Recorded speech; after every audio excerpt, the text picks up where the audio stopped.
Welcome to my channel. இன்றைக்கி நம்ம சேனலில் சிக்கன் பெப்பர் ஃப்ரை எப்படி செய்கிறதுன்னு தான் பார்க்க போகிறோம். அதுக்கு முதல்ல ஒரு கடாய் வச்சுக்கோங்க. அதில் எண்ணெய் சேர்த்துக்கோங்க.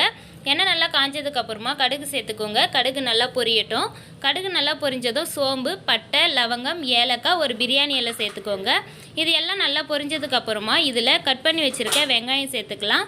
வெங்காயம் சேர்த்துட்டு நல்லா வதக்கிக்கோங்க. வெங்காயம் எல்லாம் ஓரளவு வதங்கினதுக்கப்புறமா அதில் ஒரு பச்சை மிளகாய் சேர்த்துக்கோங்க. பச்சை மிளகாய் சேர்த்துட்டு திரும்பவும் ஒரு டைம் நல்லா வதக்கிக்கோங்க.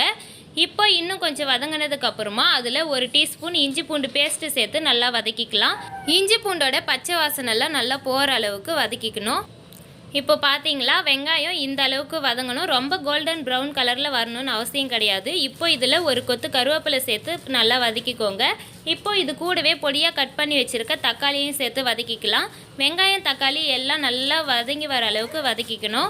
இந்த சிக்கன் செய்கிறதுக்கு அதிகமாக எந்த மசாலாவுமே தேவைப்படாது. வீட்டில் இருக்கிற மிளகாய் பொடி, கரம் மசாலா, மஞ்சள் தூள் மட்டும் இருந்தாவே போதும். ரொம்ப டேஸ்ட்டாக சூப்பராக செஞ்சு முடிச்சிடலாம். அதிகமாக மசாலா சேர்க்காமல் சாப்பிட்ணுன்னு நினைக்கிறவங்க இது மாதிரி சிக்கன் ட்ரை பண்ணி பாருங்கள். அது மட்டும் இல்லாமல் சளி, இருமல் இருக்கிறவங்க இந்த சிக்கனை ட்ரை பண்ணி பாருங்கள். ரொம்பவே செட் ஆகிடும். இப்போ இந்த அளவுக்கு வெங்காயம் தக்காளிலாம் வதங்கினதுக்கப்புறம் 1/4 டீஸ்பூன் மஞ்சள் தூள் சேர்த்துக்கோங்க.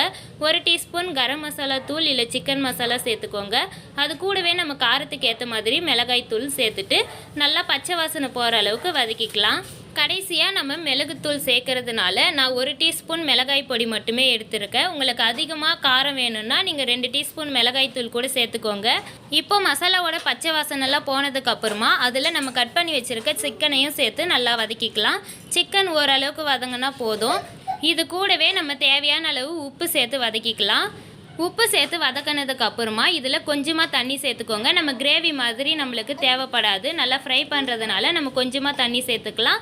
ஆல்ரெடி சிக்கன்லேருந்தே கொஞ்சம் தண்ணி வரும். இப்போ பாருங்கள், இந்த அளவுக்கு கொதிச்சிட்ருக்கு. தண்ணியெலாம் நல்லா சுண்டுற அளவுக்கு நம்ம கொதிக்க வைக்கணும். இப்போ பார்த்தீங்கன்னா தண்ணியெலாம் நல்லா சுண்டினதுக்கப்புறமா எண்ணெய் நல்லா பிரிஞ்சு வந்திருக்கு. இந்த ஸ்டேஜில் நம்ம பெப்பர் சேர்த்துக்கலாம். சிக்கனில் இருக்க எண்ணெய்லாம் தனியாக பிரிஞ்சு வந்ததுக்கப்புறமா நான் 2 டீஸ்பூன் மிளகுத்தூள் சேர்த்துருக்கேன். உங்களுக்கு காரம் அதிகமாக வேணும்னா நீங்கள் இன்னொரு டீஸ்பூன் மிளகுத்தூள் கூட சேர்த்துக்கோங்க. எனக்கு இதுவே போதும், அதனால் நான் 2 டீஸ்பூன் மிளகுத்தூள் மட்டும் சேர்த்துருக்கேன். மிளகை இடித்து சேர்க்காம மிக்சியில் நல்லா பைன் பவுடரை அரைச்சி சேர்த்துக்கோங்க. அப்போ தான் இந்த ரெசிபி சூப்பராக வரும். மிளகுத்தூள் சேர்த்ததுக்கப்புறமா ஒரு 2 நிமிஷம் நல்லா கரண்டியை வச்சு கலரி விட்டுருங்க. 2 நிமிஷம் கழித்து ஸ்டவ் ஆஃப் பண்ணிவிட்டு கொத்தமல்லி தூவி இறக்குனா சூப்பரான சிக்கன் பெப்பர் ஃப்ரை ரெடி ஆகிடும். கண்டிப்பாக ட்ரை பண்ணி பாருங்கள். ரொம்பவே டேஸ்ட்டாக இருக்கும். ரச சாதத்தோடு சாப்பிட்றதுக்கு ரொம்ப சூப்பரான காம்பினேஷனாக இருக்கும். கண்டிப்பாக ட்ரை பண்ணி பாருங்கள். உங்கள் ஃப்ரெண்ட்ஸ் அண்ட் ஃபேமிலிக்கு ஷேர் பண்ணுங்கள். இந்த வீடியோ உங்களுக்கு பிடிச்சிருந்தால் மறக்காமல் நம்ம சேனலை சப்ஸ்கிரைப் பண்ணுங்கள். இதே மாதிரி நிறைய யூஸ்ஃபுல்லான வீடியோங்களாம் நம்ம சேனல் இருக்குது. பார்க்காதவங்க போயிட்டு பாருங்கள். Thank you so much.